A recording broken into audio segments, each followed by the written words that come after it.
IPL 2026-এর জন্য trade window খুলতেই গত কিছুদিন ধরে বিভিন্ন প্লেয়ারের ট্রেড ডিলের কথা শোনা যাচ্ছিল। সোশ্যাল মিডিয়া এবং স্পোর্টস চ্যানেলগুলিতে বেশ কয়েকদিন ধরে সঞ্জু স্যামসন, ভেঙ্কটেশ আয়ার, ঈশান কিষান, ফিল সল্ট এবং মোহাম্মদ শামিকে নিয়ে বিভিন্ন গুঞ্জন আসছিল। কখনো শোনা যাচ্ছিল যে কেকেআর ও সিএসকে এই দুই দলের মধ্যে কোনো এক দলে সঞ্জু স্যামসন যাচ্ছে। আবার শোনা যাচ্ছিল যে কেকেআর নাকি সানরাইজার হায়দ্রাবাদের সাথে ট্রেড ডিল কনফার্ম করেছে যে তারা হায়দ্রাবাদকে ভেঙ্কটেশ আয়ারকে দিয়ে ঈশান কিষানকে দলে নিচ্ছে। আবার এমনও শোনা যাচ্ছিল যে কেকেআর নাকি আরসিবিকে ভেঙ্কটেশ আয়ার দিয়ে ফিল সল্টকে দলে আনছে।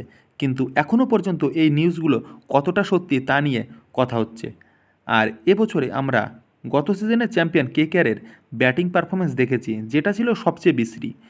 তাই কেকেআর চাইবে যে কোনো একজন ভালো ব্যাটসম্যানকে দলে নিতে, যাতে সে পরবর্তী সিজনগুলিতে ব্যাটিংয়ের দায়িত্বটা ভালোভাবে নিতে পারে।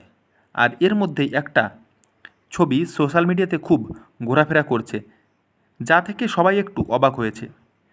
ছবিটিতে দেখা গিয়েছে যে কেকেআরের প্রাক্তন প্লেয়ার নীতিশ রানাকে, যেখানে তিনি দিল্লি প্রিমিয়ার লিগে প্র্যাকটিস করছে আর তিনি পরে আছেন কেকেআর দলের ক্যাপ।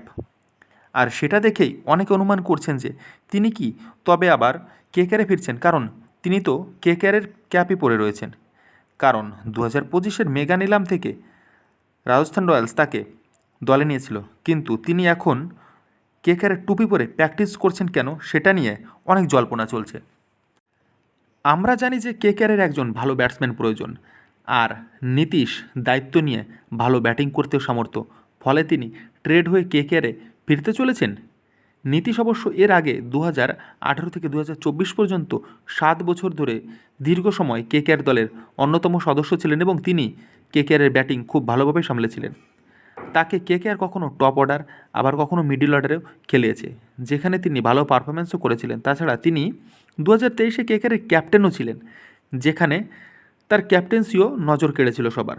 ফলে কেকেআর এর যখন একজন ভালো ক্যাপ্টেনের প্রয়োজন, তখন তিনি দলে আসলে সেই বাড়তি দায়িত্ব সামলাতে পারবেন। কিন্তু এখন প্রশ্ন হলো, তিনি কি সত্যি ট্রেড হয়ে কেকেআরে আসছেন, আর তাকে কি রাজস্থান ট্রেড করবে? আর এর উত্তরে বলা যেতে পারে যে রাজস্থান তাকে ট্রেড করতে পারে, কারণ এবারের সিজনে 2-1 ম্যাচ বাদে তার পারফরমেন্স খুবই খারাপ। তাছাড়া তিনি টুর্নামেন্টের শেষের দিকে দলের প্লেইং ইলেভেনেও ছিলেন না, ফলে আশা করা যায় যে তাকে রাজস্থান ট্রেড করতে পারে।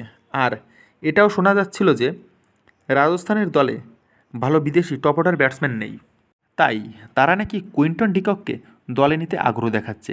আর যদি সেটা হয়, তাহলে কেকেআর রাজস্থানকে কুইন্টন ডিকককে দিয়ে নীতিশ রানাকে আবারও দলে ফিরিয়ে নিতে পারে। আর তাছাড়া যদি তাকে পুরোপুরি ক্যাশ ডিল করে দলে নিতে হয়, তাহলে বর্তমানে তার প্রাইস 4,50,00,000 রয়েছে, যেটা কেকেআরের সাধ্যের মধ্যে। ফলে কেকেআর যদি নীতিশকে দলে আনতে পারে, তাহলে তাদের দলে একজন ভালো দায়িত্ববান ব্যাটসম্যান থাকবে, যিনি মিডিল ওভারগুলিতে স্পিনারদের সামলাতে পারদর্শী। তাছাড়া কেকেআরের ক্যাপ্টেন্সি এর প্রবলেমও সলভ হয়ে যাবে। বন্ধুরা, তোমাদের কি মনে হয় এই ট্রেড ডিলটা কি কেকেআরের জন্য সঠিক হবে? সেটা অবশ্য কমেন্ট করে জানিও। বন্ধুরা, ভিডিওটি ভালো লাগলে অবশ্যই লাইক করো এবং অন্যান্যরা আপডেট পেতে চ্যানেলটিকে সাবস্ক্রাইব করো।